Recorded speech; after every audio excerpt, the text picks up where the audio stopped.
by the rivers of Babylon.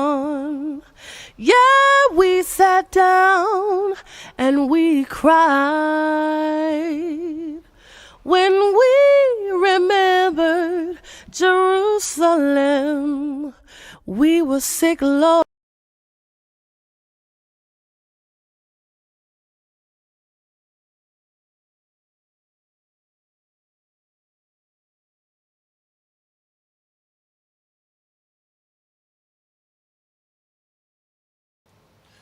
Shalom, shalom, family, and welcome once again to another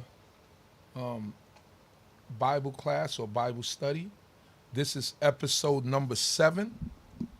So that means we've been at it for 7 weeks, trying to bring you understanding about certain things in the Bible and certain things that you might not understand. First, before I start off, I want to give glory to the King of the universe, the God of Abraham, Isaac, and Jacob, the one who allows us all to be here today, who woke us all up this morning. His name is Jehovah, to be specific. I pray that the Most High God, King of the universe, continue to be with all of us. Pray that the Creator would give us all a prosperous week, as this is the first day of the week. So we pray that the Most High, Creator of heaven and earth, will bless us and cause us to prosper as we begin. Yah, please watch over your people, Yisrael, wherever we might be scattered in the four corners of the earth. Continue to protect us and guide us. Continue to bring us back to the understanding and knowledge of you. I pray, Yehovah, that thou continue to be with the people who join in on this podcast, on this Zoom, on this stream, that thou will edify them and cause us, so Yah, to even get them in the right direction, cause them to understand your law and your precepts, that we might not misguide them, and that the words that come out of our mouths are refreshing and are light in people's lives. We pray, Yehovah, that thou continue to be with us, bless us and protect us. Hallelujah. So, how are you doing, Rabbi? Good morning to you and to everyone. I'm doing well. Just praising out to the Most High for all of our lives and this opportunity that we have to open up His Word once again. Hallelujah. So what will we be going over this morning? I think last week you said the Sabbath day, right? Yeah, so we're going to talk about the Sabbath day today.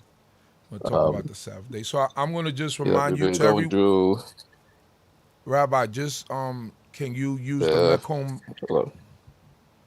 Can you hear me? commandments. Yeah, I can hear you.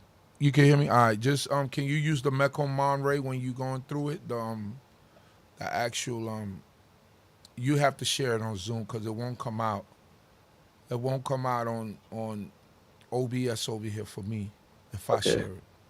Yeah, let me But if you share it, it'll come out. Let me make you a I believe I have to make you a co-host, right?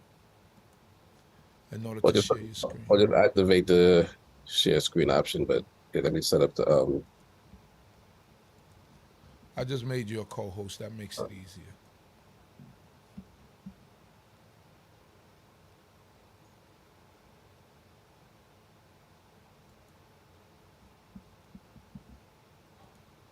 all right, so yes, so as mentioned, we will be speaking about the Sabbath day today.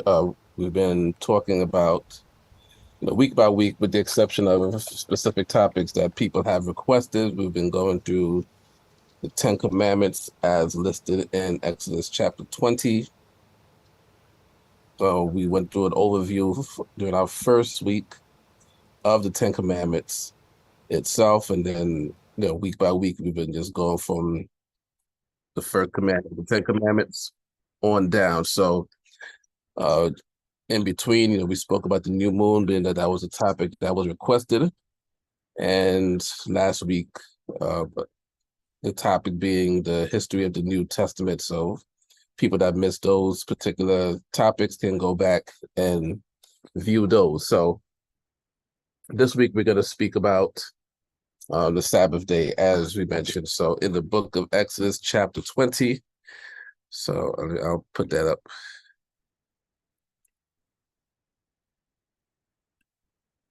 So we could all see it together.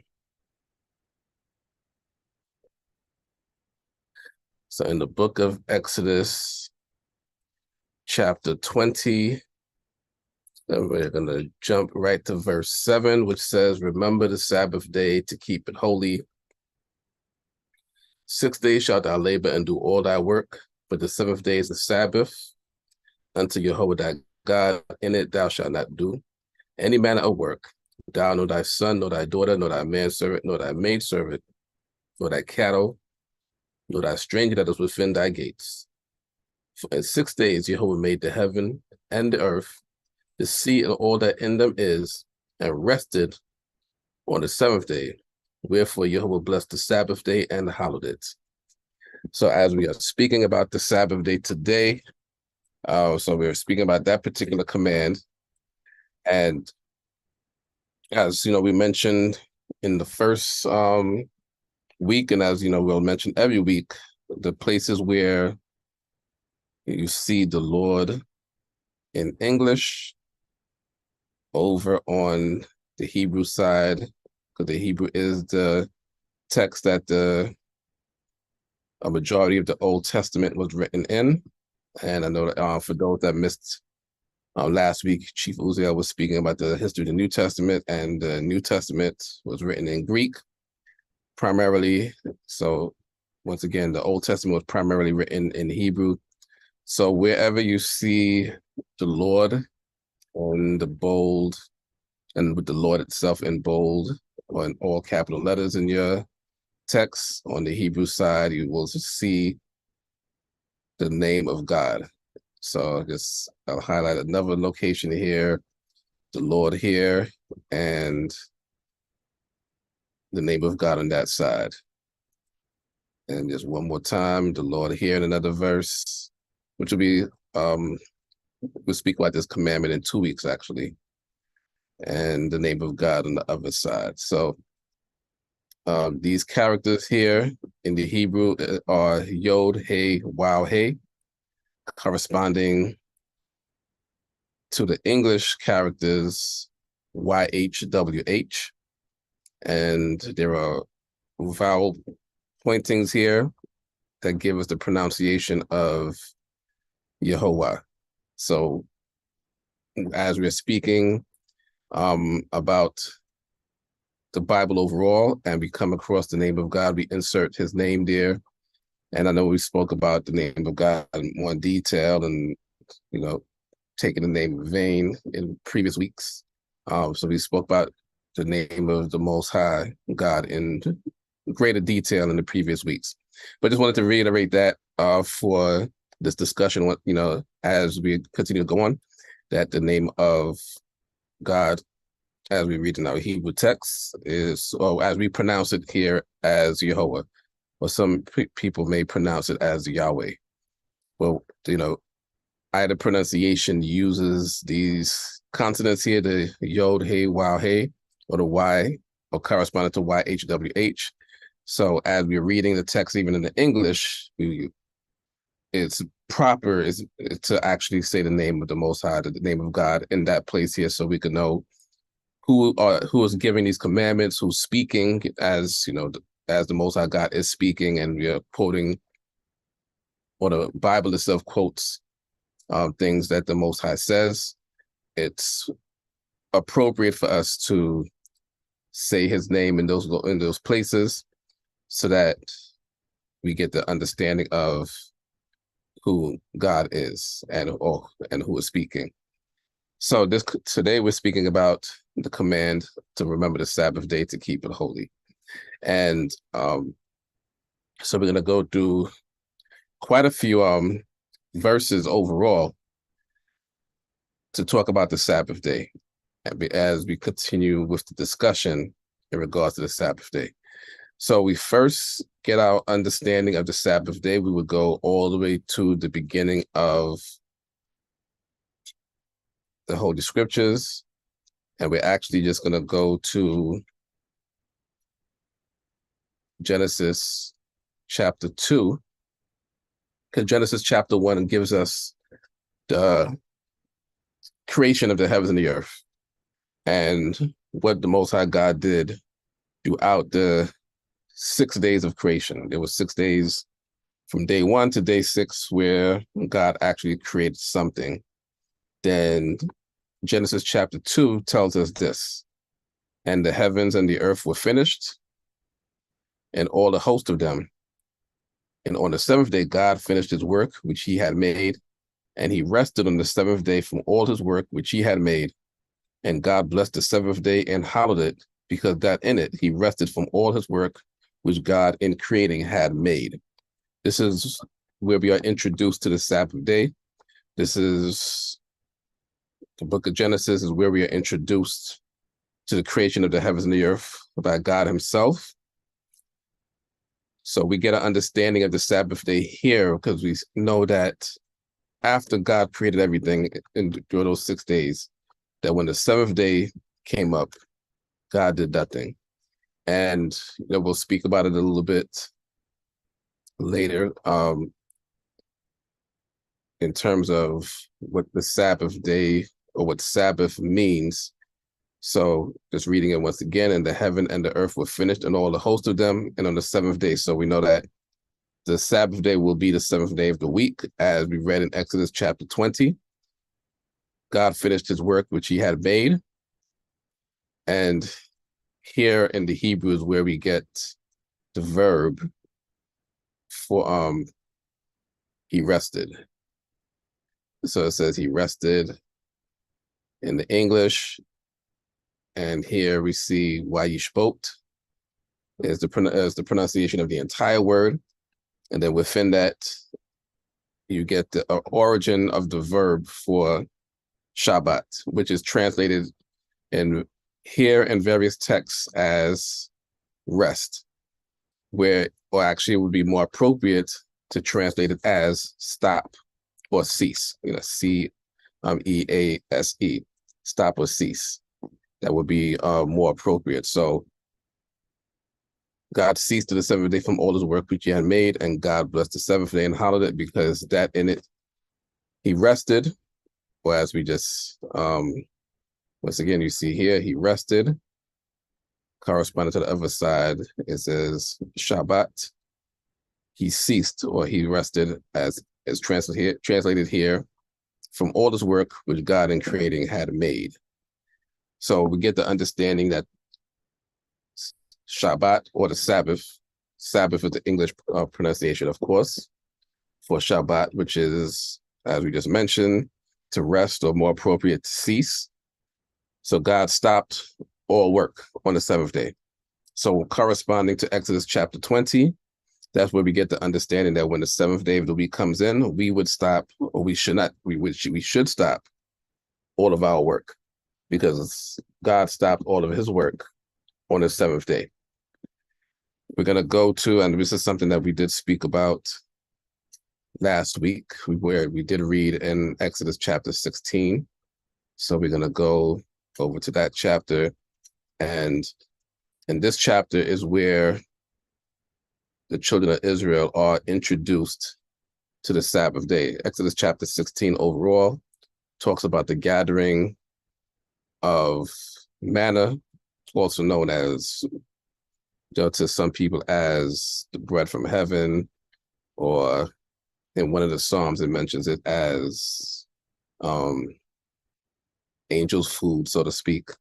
It's paraphrasing that terminology. But the children of Israel in the wilderness, or in the desert, after coming out of the land of Egypt, were given this food to eat. It came up on the ground every morning for 6 days. And each day they had to collect just for that particular day. The bread couldn't last over to the following day, because it would spoil or would rot, and worms would grow out of it if they left it. So basically, that's also where the term daily bread comes in, where God, or the terminology, God gives us our daily bread. That's where that terminology comes from the giving of the manna, which the children of Israel collected day by day. However, on the 6th day of the week, they gathered a double portion. So we're in the book of Exodus chapter 16, and we'll start from verse 22. And it came to pass that on the 6th day they gathered twice as much bread, 2 omers for each one, and all the rulers of the congregation came and told Moses.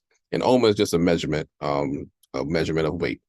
So if you read earlier in the chapter, they gathered for each person 1 omer, but on the 6th day they gathered 2 omers for each person. Then verse 23, and he said unto them, this is that which Jehovah hath spoken. Tomorrow is a solemn rest, a holy Sabbath unto Jehovah. Bake that which you will bake, and sieve that which you will sieve, and all that remains over lay up for you to be kept until the morning.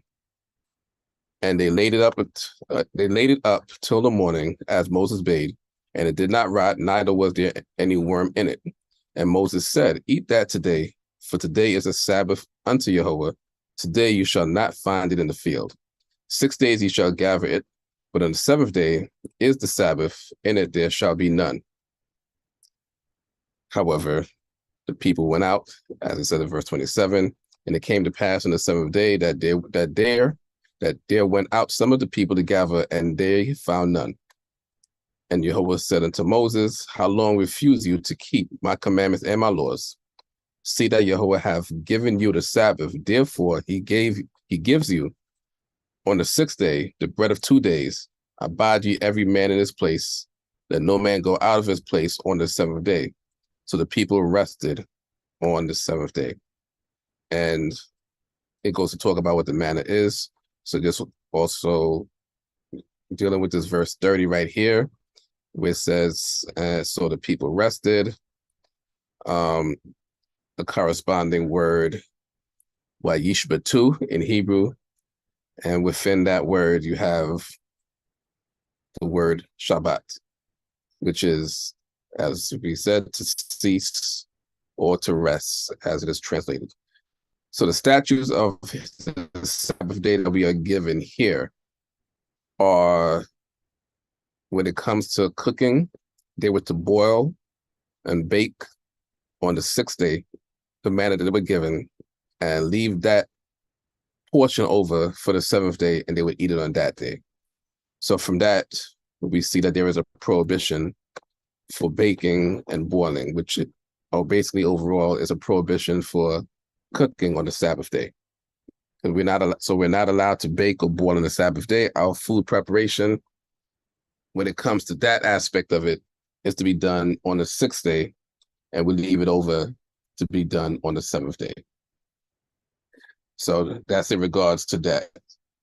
And also another statute here is that every man or everyone should, abide in their place on the Sabbath day. A misconception is that, yes, this is verse 29. See that Jehovah have given you the Sabbath, therefore he gives you on the 6th day the bread of 2 days. Abide ye every man in his place. Let no man go out of his place on the 7th day. A common misconception is that we are not allowed to leave our homes in the Sabbath day. And people cite this verse right here, verse 29. But within this verse 29, it does not mention home. It just mentions place. And in regards to not leaving your place, it's saying that don't leave your place. And what God is saying to the people here at the time, and it's specific, because he's telling them overall, don't go out and to look for manna on the 7th day. So when he says, abide you in your place, let no man go out of his place on the 7th day, he's telling the people stay in their place. Don't go out to go work or to do anything such as that. So it's not about not leaving the home or your house, because the word home or house is not mentioned in that verse. As mentioned, this is a verse that people point to, but the word home or house is not mentioned within that. So we're not allowed to go forth and do any agricultural duties. That would be the specific term here in terms of don't leave your place. Or as place is just a state of being. For those that are from the Caribbean or know people from the Caribbean, you will hear the term lawyer place. And that's, pretty much what that terminology is coming from. Just, stay where you are. But it has nothing to do with staying in your home or not being able to leave your home on the Sabbath day. So from this, we get two statutes. Just wanted to mention that in regards to the Sabbath day. But also, we'll get some other terms as we go on. The Sabbath day is repeated numerous times within the Holy Scriptures. So we will get to do a majority of them today. We did Exodus chapter 20 already, which is where in the Ten Commandments,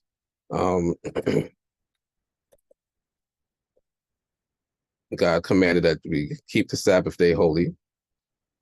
So we're going to go at this time to Exodus chapter 23.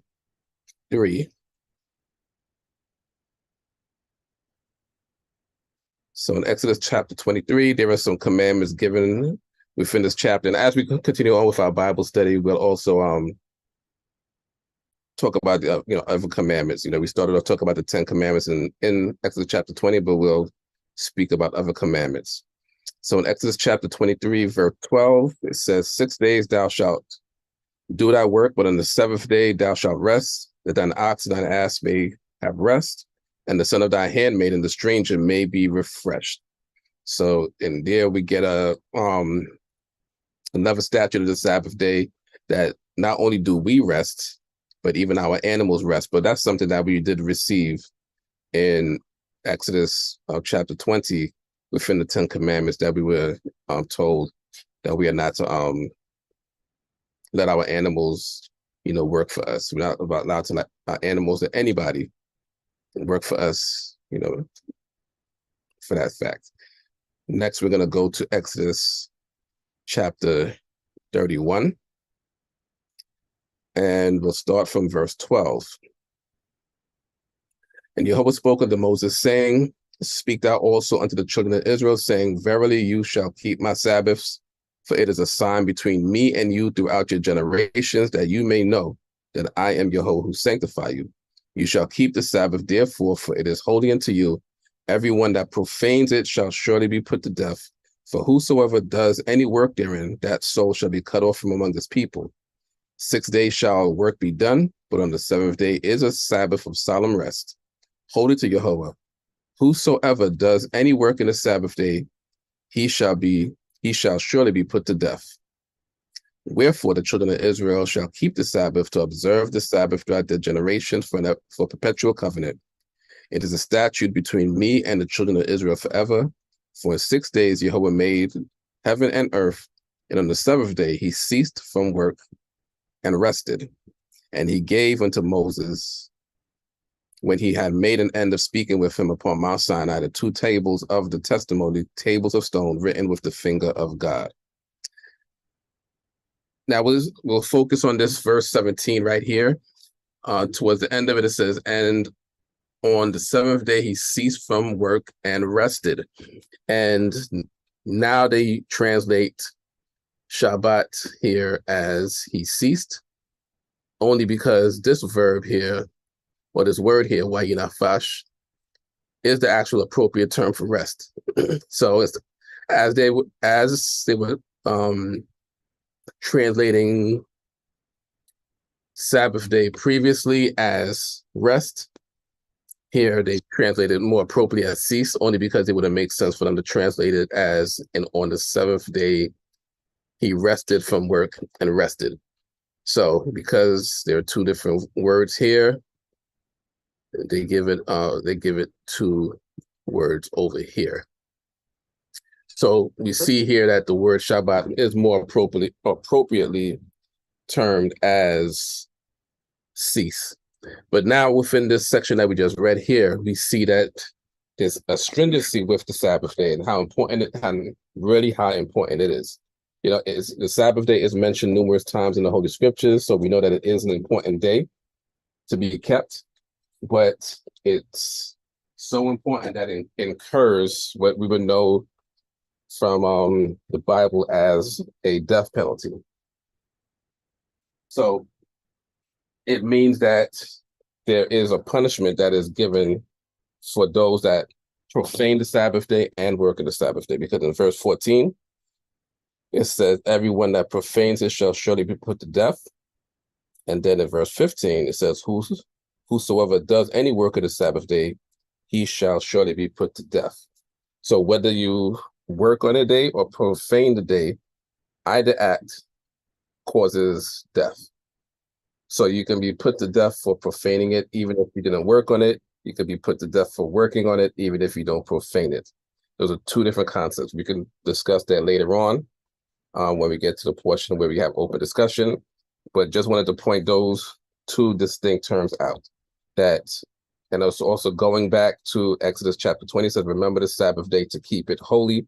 Then it starts talking about don't do any labor or don't do any work on the Sabbath day. Two distinct terms there for labor and work in the Hebrew, which I apologize, I didn't focus on that distinction then. But once we'll go back to that, there's a distinction between the words that were translated as work and labor. Two distinct terms. So once again, we are speaking primarily about the Sabbath day today.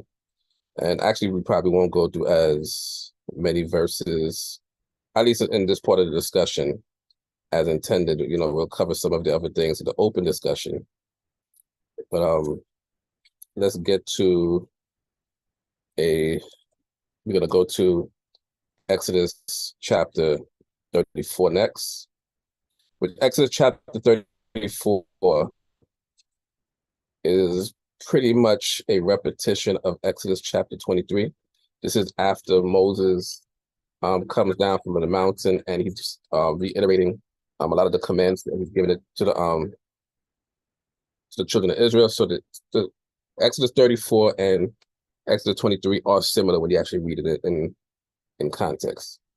But we're going to go to verse 21. 6 days thou shalt work, but on the seventh day thou shalt rest. In plowing time and in harvest thou shalt rest. So that gives us, again, the terminology or the distinction that we're supposed to, or the terminology or the distinction that whenever we for those that are because a lot of the people of Israel in ancient times were agricultural people.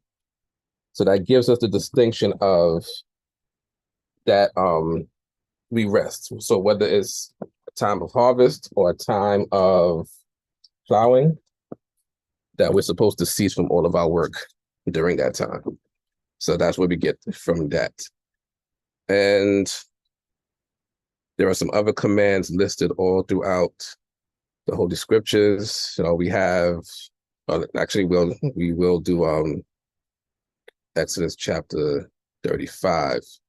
There is an important statute given there that we should take note of, which is actually from the very beginning.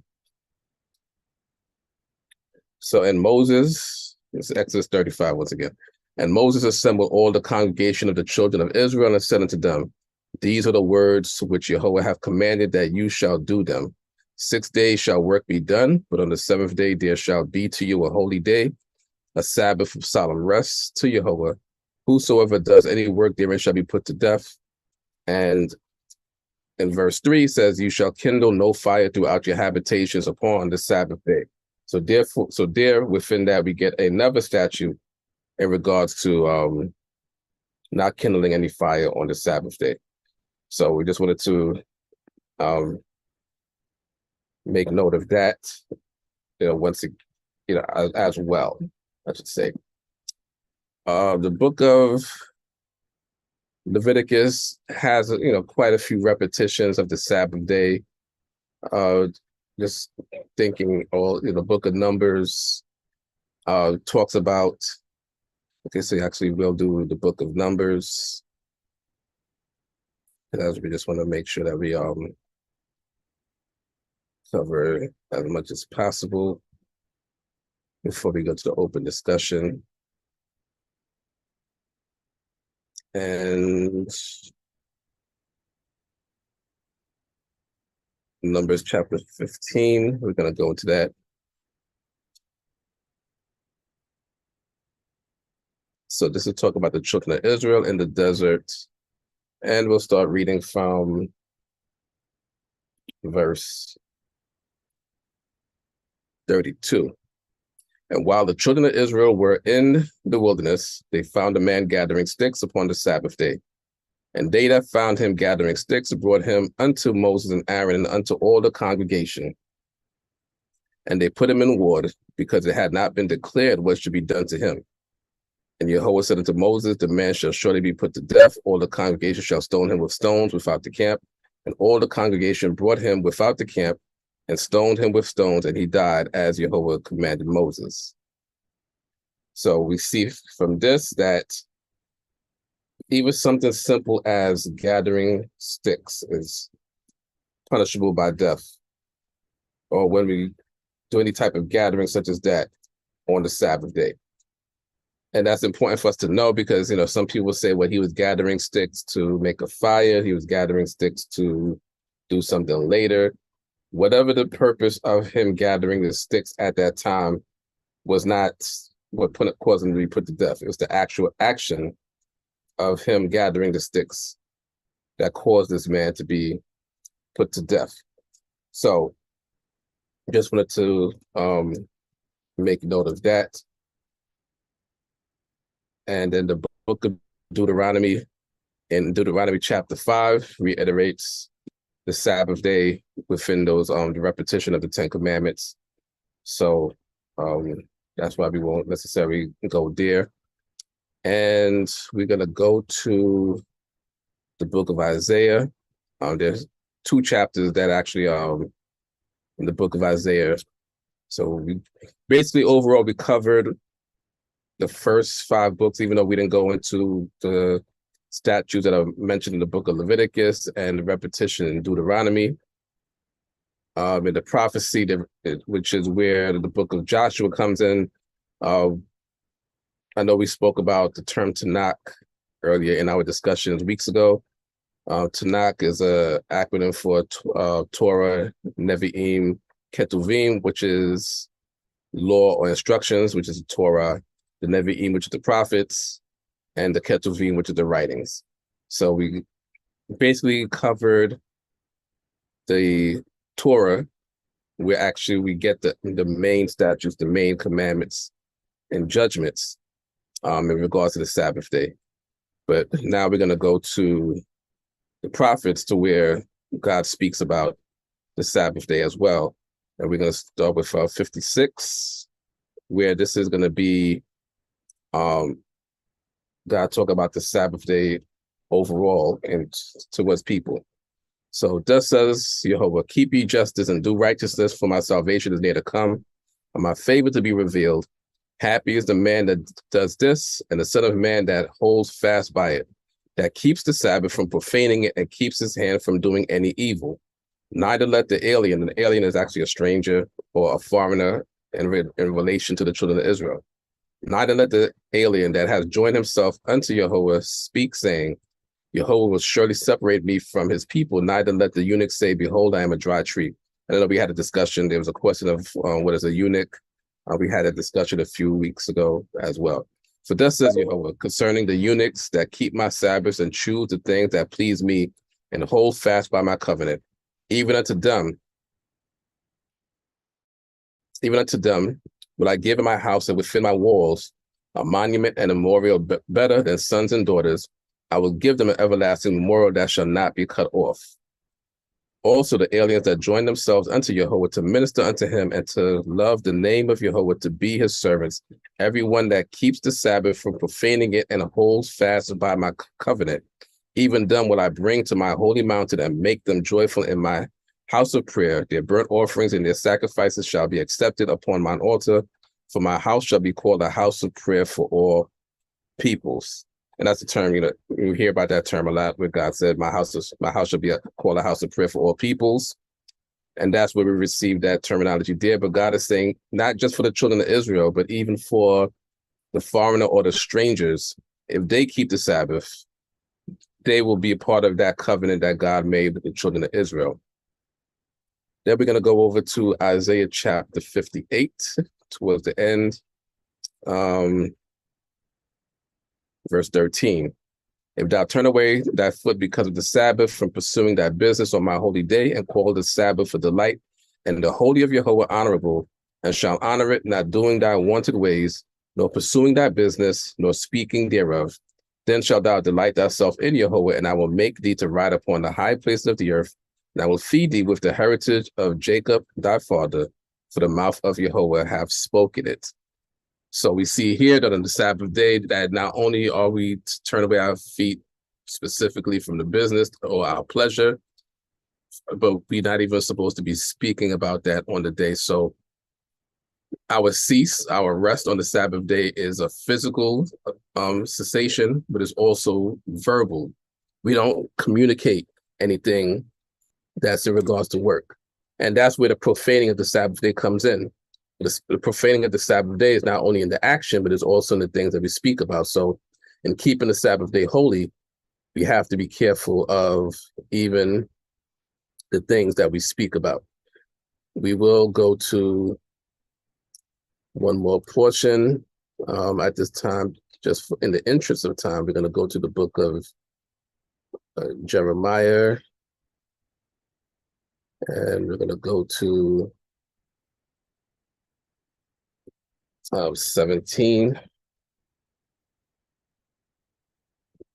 Trying to get that to load up right now.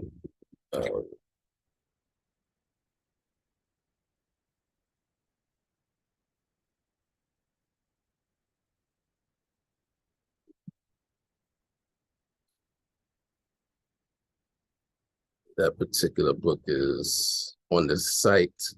All right, here it is. It was taking a while to load up.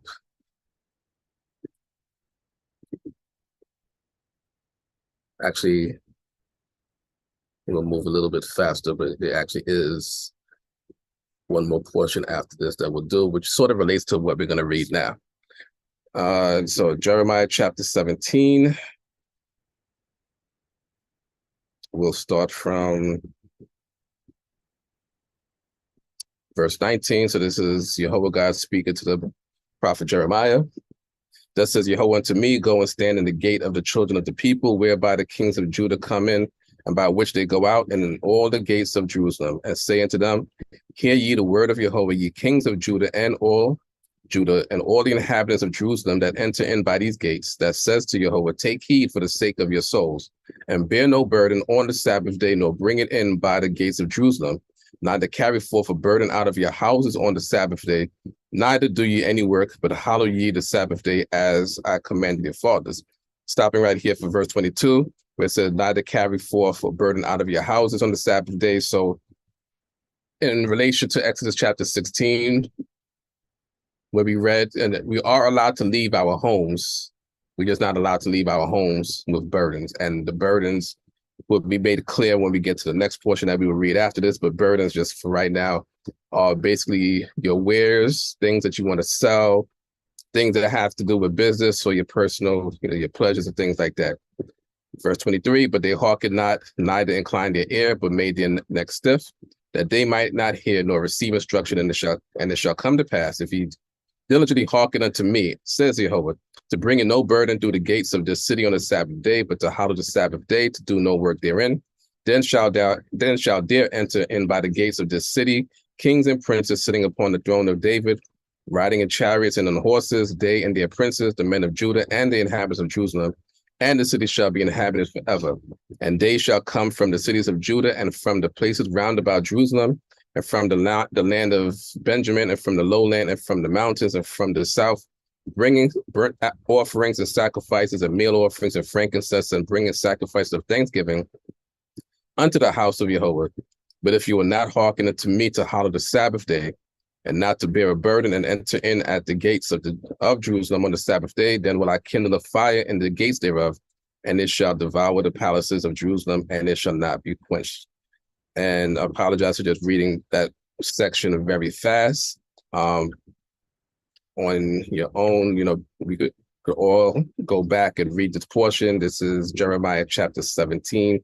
And this is Jehovah God speaking to the prophet Jeremiah in regards to what the people were doing on the Sabbath day. So the main thing that we should learn from this is that even when leaving our homes, we leave our homes to go to a place of worship on the Sabbath day.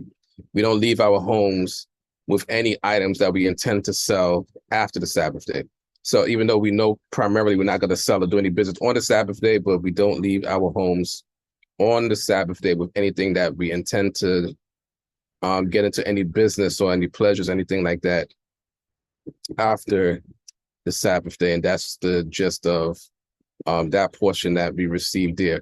So what gets tied in to what we just read here is the book of, and this actually will be the last scripture that we'll go to at this time before we open it up for discussion, is going to be tied into the book of Nehemiah, chapter 13.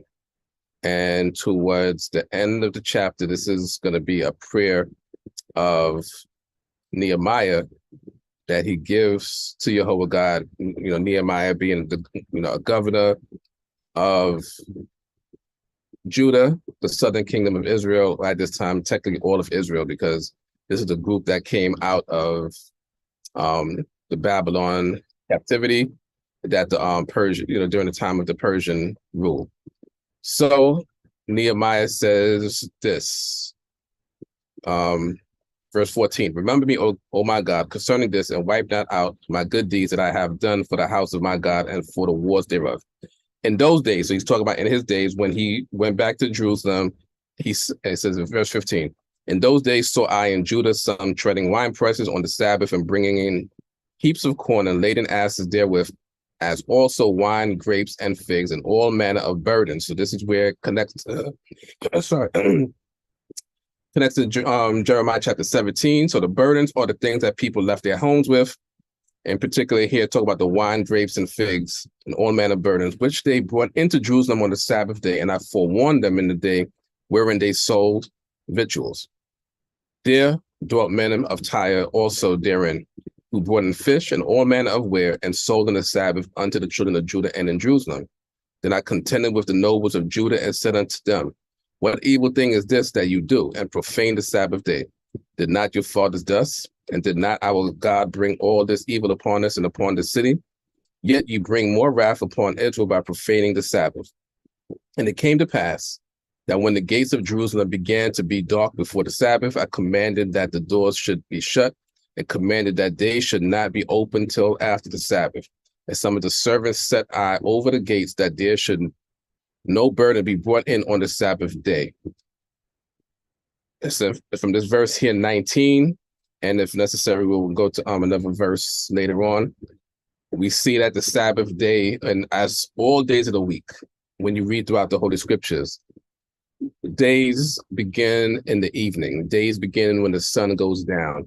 So he's making a proclamation here, as we read in verse 19, that when the sun is going down, or in terms of the gates of Jerusalem began to be dark before the Sabbath day comes in, he commanded that the doors be shut so that no wares, no victuals, anything come into the Jerusalem to be sold on the Sabbath day. He didn't wait till the daytime to have the doors shut. He waited till the evening was coming in to have the doors be shut so that no one comes in to sell. So there will be no selling on the Sabbath day during the nighttime or selling on the Sabbath day during the daytime. That's what he wanted to make sure. But he also saw from verse 20, so the merchants and sellers of all kinds of ware lodged without Jerusalem once or twice. Then I forewarned them and said unto them, why lodge ye about the wall? If you do so again, I will lay hands on you. From that time forth came there no more on the Sabbath. And he says, and I commanded the Levites that they should purify themselves and that they should come and keep the gates to sanctify the Sabbath. Remember me, O my God, this also, and spare me according to the greatness of thy mercy. So that is just a few of the locations in the Holy Scriptures that talks about the Sabbath day. I know this discussion was a little bit extended because there are plenty of portions in the Bible that talk about the Sabbath day. And that just only shows how important the Sabbath day is. So at this time, as we do every week, and because the time is already running short, but if necessary, we can go over a little bit. You know, we try to do an hour each time, but we want to make sure that we get some questions from those that have any questions. Okay, So there was a question. Just let me make sure I get it over here. From Jonathan Solomon, they wrote, Shalom, everyone. If you have children that are involved in activities on Saturday, would it be considered breaking the Sabbath to go to these activities? I don't want my daughter to grow up resenting me. That's what they put in, the comment they put in at the end. Okay, so as we read in Exodus chapter 20, we'll go there again. I mean, the answer would be it is prohibited for you and your children to engage in any activities on the Sabbath day. Let me read in Exodus chapter 20 once again. So verse 7, remember the Sabbath day to keep it holy. 6 days shalt thou labor and do all thy work, but the 7th day is a Sabbath unto Jehovah thy God. In it thou shalt not do any manner of work, thou, nor thy son, nor thy daughter, nor thy manservant, nor thy maidservant, nor thy cattle, nor thy stranger that is within thy gates. So us and our children, anybody in our family, anybody that works for us, are not allowed to work on the Sabbath day. I'm assuming, based on the question, and this might be a big assumption, that the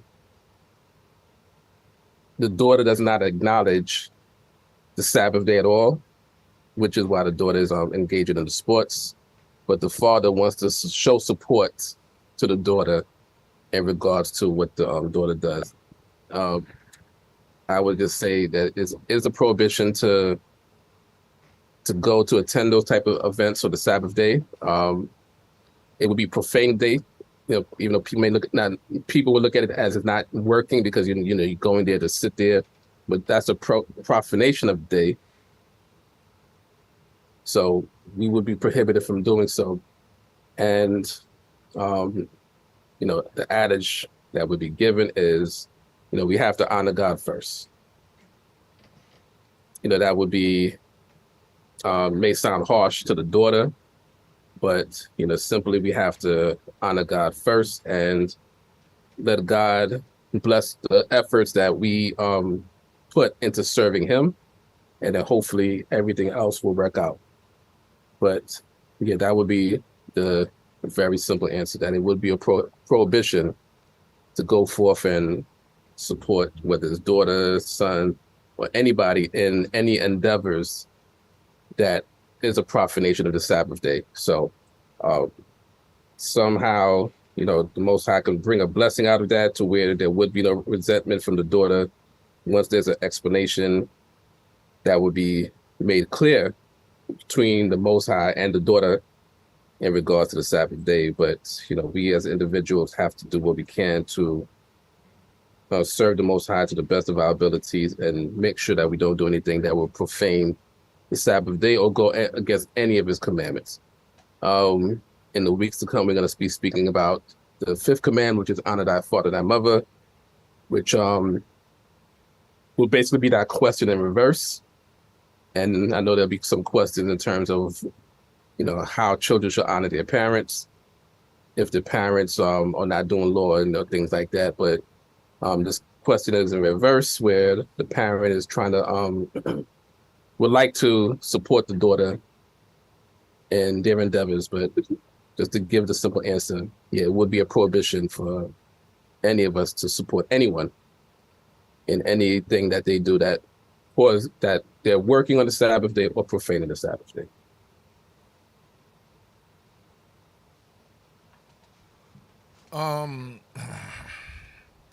You see, I don't know when Nahalia will ask this question because she knows the answer to it. Is seething permitted on the Shabbat day like making a cup of hot tea?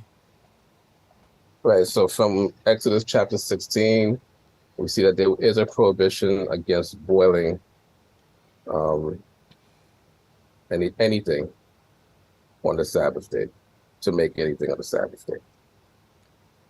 So now when we get, so if we get to more technical aspect of, if we get to a more technical aspect of boiling and seething and, heating, our boilers, our hot water tanks, those things warm up water. Depending on what type of boiler you have, if you have a steam boiler or you have a water boiler.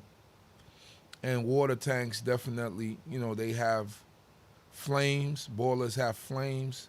How will you go about explaining things of that manner? Of course, we can't freeze in the wintertime, so how will you go about explaining things of that manner? So in regards to water heater tanks, boilers, that is actually a very difficult thing to explain.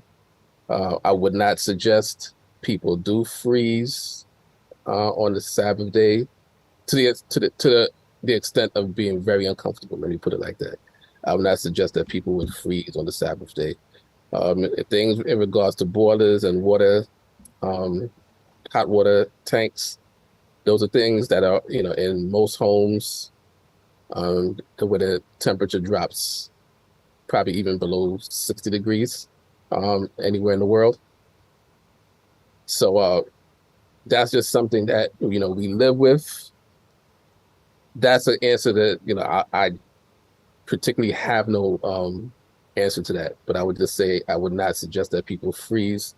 But even with the things that we do use technologically, as the question came up last week in regards to driving on the Sabbath day, there are things that we utilize on the Sabbath day that would be in prohibition to the Sabbath day, which would be the driving that we spoke about last week. And I'm not necessarily relating that specifically to boilers or hot water tanks. But what I'm saying with the boilers and hot water tanks, let's, not get to the extreme in the usage of it. The question earlier probably was in relation to using certain things to make, I guess the question mentioned to make the tea and stuff like that. I think that's maybe where the question was coming from, just taking advantage of hot water tanks and certain instruments that boil water for us for heat to use it for other things. That's probably where that question came from. And I'm just, so if that's where that question was coming from in regards to making a cup of hot tea, and I'm just going to relate that to everything else. But, I specifically do not have an answer in regards to the hot water tank and the boilers. But other than to say, I don't suggest that people freeze on the Sabbath day. I don't suggest that people subject themselves to cold showers on the Sabbath day. But with technological things, I'm just repeating it again, just to stress this point. Let's not utilize the things that come in with technology to a point where we're profaning the Sabbath day and going beyond the means of what those intended uses are for.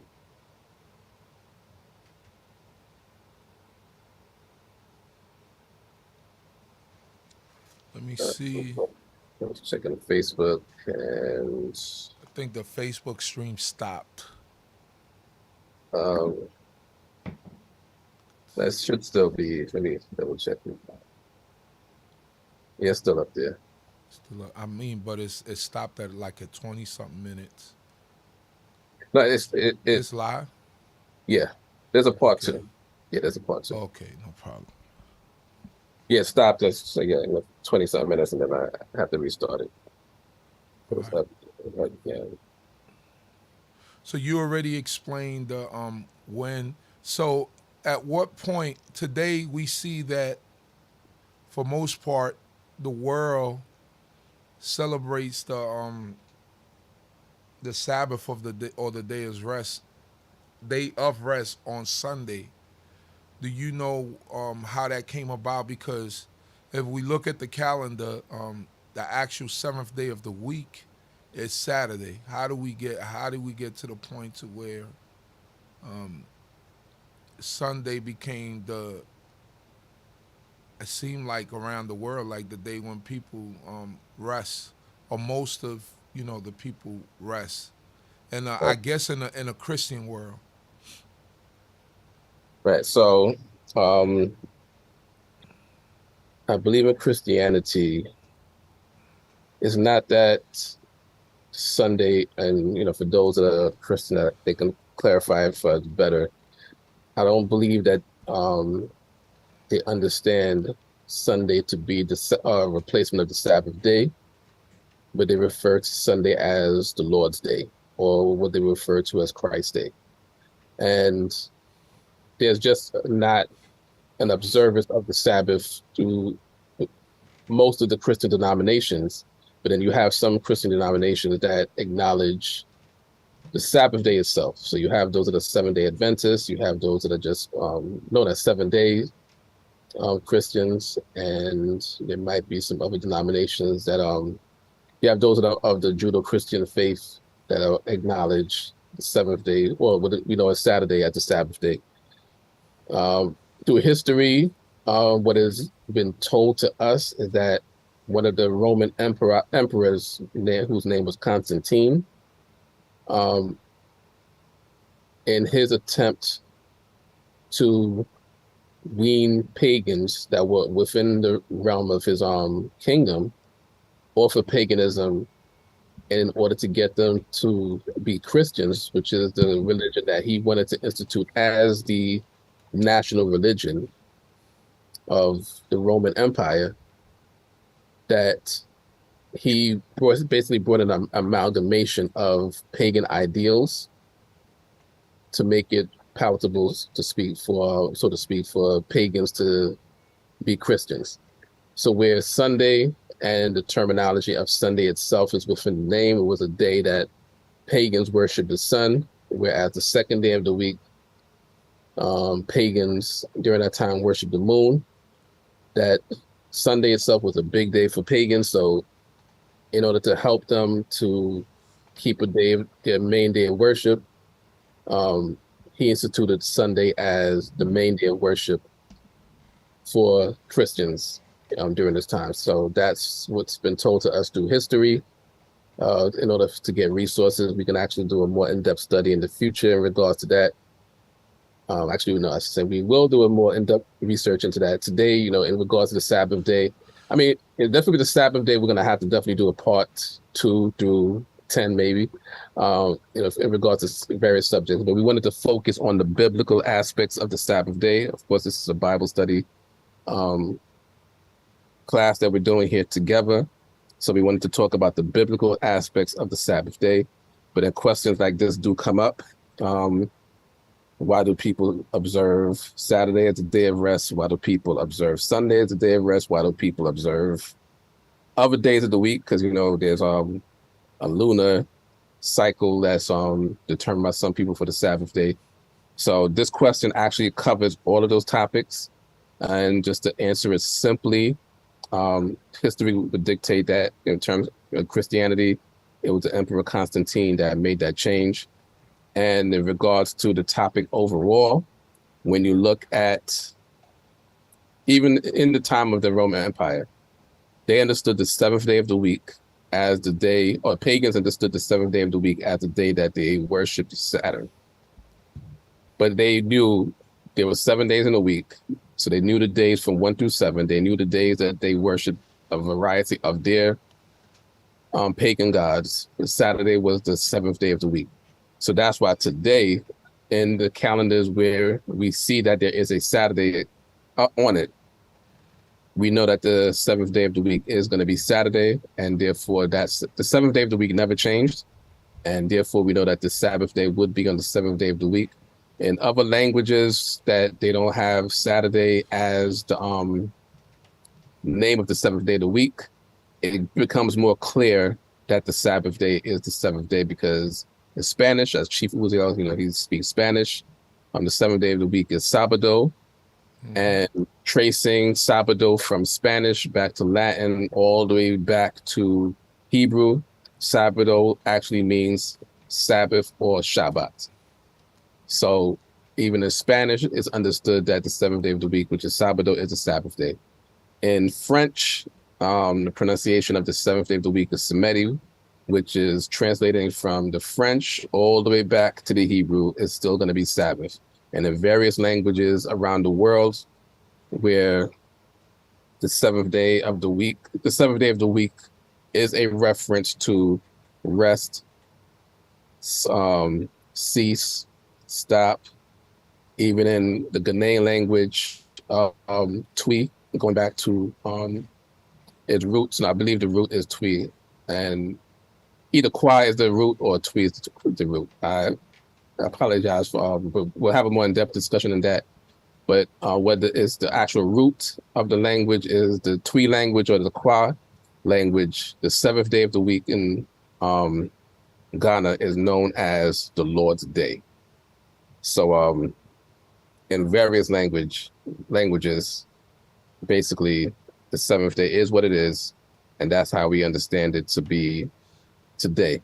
So and it has not changed. So just in conclusion right here, it says, did a quick research.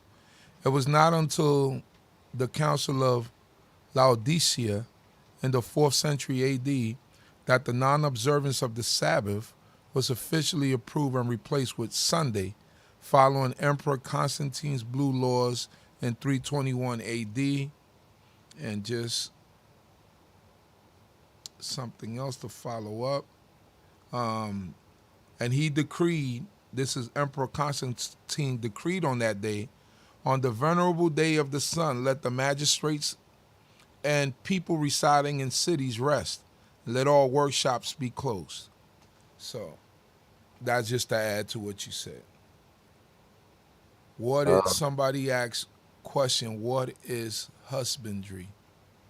Husbandry is Basically, agriculture. Agriculture. A man who tills the ground, plants, has a garden, grapes, for wine, that sort of stuff.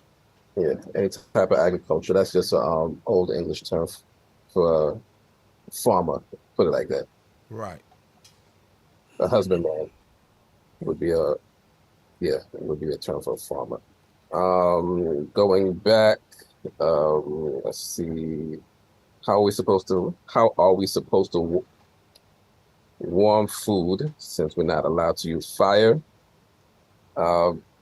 So the question already lets us know we're not supposed to use fire, as we read in Exodus chapter 35. The Sabbath day is a day where we would, doesn't mean that the food has to be cold, but that's the day where you have your sandwiches or things that you do not have to warm up in order to enjoy. So as the people in the wilderness did, they boiled and they baked the manna on the 6th day and left it over to the 7th day. That's the same thing we would do today. Any food that requires any type of cooking, we would cook it on the 6th day, leave it over to the 7th day. And so that's the simple answer for that. It's one day in a week, and therefore we would avoid any type of cooking at all on the Sabbath, like using fires on the Sabbath day for warming food. So it's just a matter of just making proper preparation of the 6th day, leaving it over. So I believe, hopefully that answered that question. I know you spoke about tea. Oh yeah, you asked the question about everything else is answered. There's nothing else. So hopefully everybody's questions have been answered. And then Chief Uziel, as people say, he asked some good questions as well. For some of those questions, like I said, I just gave my opinion, or in some cases I had no answer. It's like when it came to the hot water tank and the boiler, I'm not just going to say I have no answer for that, which is hopefully acceptable to just not have an answer to certain things. But there are some things we'll get an answer to in the time to come when the Most High reveals himself to the children of Israel and brings us back. But there are a lot of these things that people just dealt with in ancient times, in ancient Israel, that we deal with certain things today that I should say that they did not have to deal with. And as technology comes about, machinery, various things, various questions come in on how to utilize those things for the Sabbath day. But we just have to make sure that the basic thing is we don't profane the Sabbath day, and we don't work on the Sabbath day. So we don't go to work, we don't go to school. Just trying to wrap certain things up right now. So those would be the basics. We don't work, we don't profane the Sabbath day, we don't speak about business, we don't deal with our pleasure, so to speak, in terms of the things that we just want to do on our own on the Sabbath day that has nothing to do with the holiness of the Sabbath day or has nothing to do with the Most High God. We are commanded to enjoy the Sabbath day. We read that in Isaiah, so we can enjoy the Sabbath day. We can delight in the Sabbath day itself for it being what it is without us having to introduce our own delight and our own enjoyment in the Sabbath day. And a day to just cease, we should learn to appreciate that. When we get to the point where we could just, for those that work, and especially those that work hard, to have a day just to do nothing, you can really appreciate that when you're actually doing nothing. So, we could take time out to just do nothing. Trust me, as time goes on, you'll learn to appreciate that more. And the Sabbath day overall, just to cover some of the other questions, just requires proper preparation so that it can be kept. I don't know if you want to answer this last question or leave it for another discussion. Question, El Elohim and El Elyon. I was listening to something in which they say El Elyon is the chief deity. So El means, El is even though it's a word in Hebrew, El is a borrowed word from the Canaanites, which we translate as God. Elyon, meaning, for a better term, high or most high. So El Elyon is Most High God. We did speak more in detail about this in, I don't know exactly which week, but yes, El is, or El was, a Canaanite god. So it would be definitely possible that El Elyon would be a chief deity for the Canaanites in ancient times. But this would be in the discussion that we had in regards to the name of God. El Elyon is not God, or the word God. Right, or the word God. It's not the name of God. El is just the word God. It's not God's name. So El Elyon describes who he is. Yehovah is his name, or Yahweh is his name, depending on the pronunciation that you choose for the Yod, Hey, Wow, Hey, the YHWH. That is his name. So the El Elyon is a description of who he is. There are terms and words that are borrowed from other languages into the Hebrew language. So where El Elyon may have been a chief deity among the Canaanites, it does not describe Yehovah God as a deity himself or as a false God himself. Hopefully that answered that simply.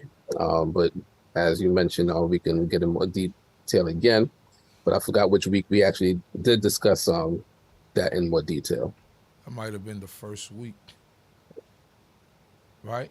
That we talked Either that or the one where you titled it, "What is the name of God and should be used?" Yes. It could be in that one as well. Yeah, it might have been the second week then. Man, now y'all gonna start asking these questions fast and furious at the end. So yes, it's just like a title, Mac.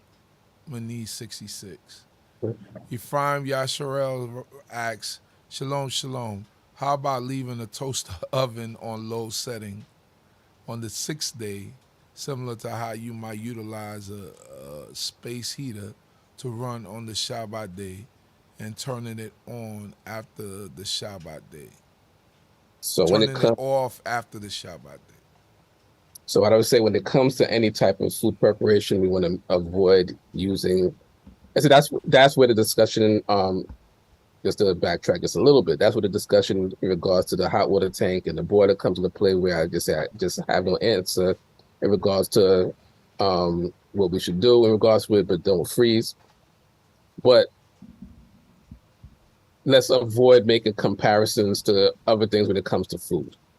Because we were specifically told in Exodus 16, boil and bake on the 6th day and leave it over to the 7th day. So it's in our best interest to just do it as that, as opposed to utilizing things to try to circumvent, so to speak, our food preparation.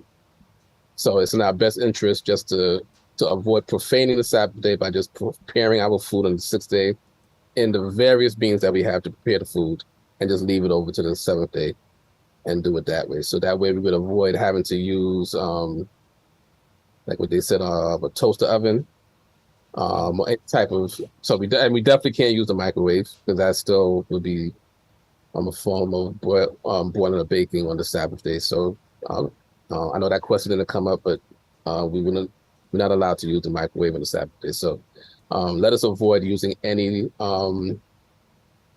mechanical or electronic devices to continue our preparation of food on the Sabbath day. Hallelujah. I think we pretty much done with that. Let's see here. Just make sure. Yeah, that's it. So thank you all once again for joining us. Pray that the Creator of heaven and earth be with you all, protect you and keep you. We are a little bit over time today, but it's good. It's good to learn, to build, and to do all the things that allow us to grow as individuals, and that will help us to get a better understanding of this Bible. So at this time, do you have any closing remarks, Rabbi? So once again, thanking the Most High God for this opportunity for all of us to study His Word. Hopefully we did not lead anybody astray, and we ourselves praying that we did not get led astray. These topics are very important. The purpose of the Bible discussions that we have, is for those of us that read the Bible, for us to get closer to the God that we read about in the Bible, so that we can obtain favor in His sight. So as we go forth in doing so, we just pray that the Most High will bless us all. Next week, which is going to be on the calendar, March 26th, we'll have a discussion on Passover and the Feast of Unleavened Bread. And as mentioned, when we have the discussions, it will be of a biblical nature. So we will do that next week. But there will be other days in the upcoming weeks where we will have a more in-depth discussion on the do's and don'ts of. We'll announce those dates next week as well. But next week we'll just do an overview biblically of Passover and the Feast of Unleavened Bread. Start to talk about some of the statutes of it, but then we'll have a more in-depth discussion on what to eat, what not to eat, what to get rid of, what you can keep.